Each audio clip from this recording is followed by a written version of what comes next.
Breaking news out of Washington and Silicon Valley: the United States government has just given the green light for NVIDIA's most powerful AI chips to be sold to 10 Chinese companies, in what could be one of the most significant reversals in the ongoing tech war between the world's two largest economies.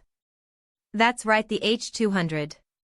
Not a downgraded export version, not a watered-down alternative, but NVIDIA's cutting-edge H200 chip, one of the most coveted pieces of silicon on the planet, now cleared for sale to a select group of Chinese firms.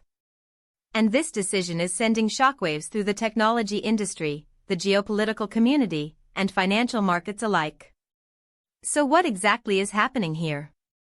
The Biden and Trump administrations spent years tightening export controls on advanced semiconductors, specifically targeting China's ability to develop military-grade artificial intelligence. The H100 was restricted.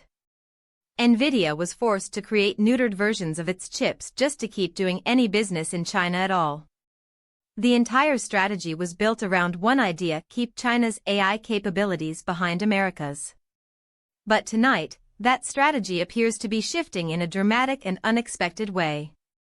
According to Reuters, which broke this story exclusively, the United States government has approved the sale of NVIDIA's H200 chips to 10 specific Chinese companies.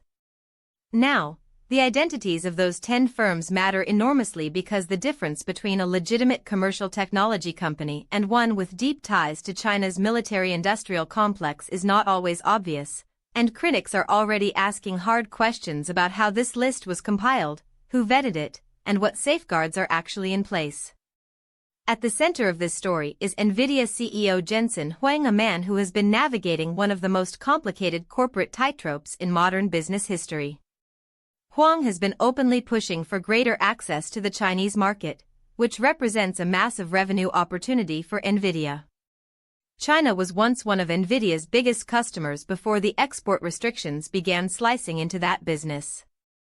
Losing China wasn't just a political inconvenience, it cost NVIDIA billions. And Jensen Huang has been looking, lobbying, and maneuvering for a breakthrough. Tonight, it appears he may have found one. The H200 chip is purpose-built for the demands of generative artificial intelligence, large language models, deep learning systems, the kind of computational workloads that power everything from chatbots to weapons guidance systems. That dual-use nature is precisely why these chips have been so heavily restricted. The same chip that helps a tech company build a smarter search engine can theoretically help a military build a smarter autonomous weapons system. That tension has not gone away. It is, if anything, more acute than ever. Supporters of this decision will argue that blanket restrictions simply push Chinese companies toward developing their own domestic chip alternatives. Companies like Huawei, which has been making quiet but steady progress on its own AI accelerators.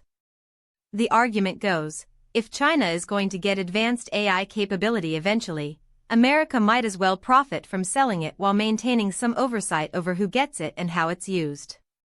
Critics, however, will argue exactly the opposite, that this approval hands Beijing a strategic gift, that the oversight mechanisms are insufficient, and that the short-term financial gains for NVIDIA will come at a long-term national security cost for the United States and its allies. What we know for certain is this: the semiconductor Cold War just got a lot more complicated. Jensen Huang has been fighting for this moment, and Washington has blinked. Whether this is a pragmatic pivot or a dangerous miscalculation, the world will be watching closely as those 10 Chinese companies receive some of the most powerful chips ever manufactured. The real question now isn't whether China gets these chips, it's what they build with them.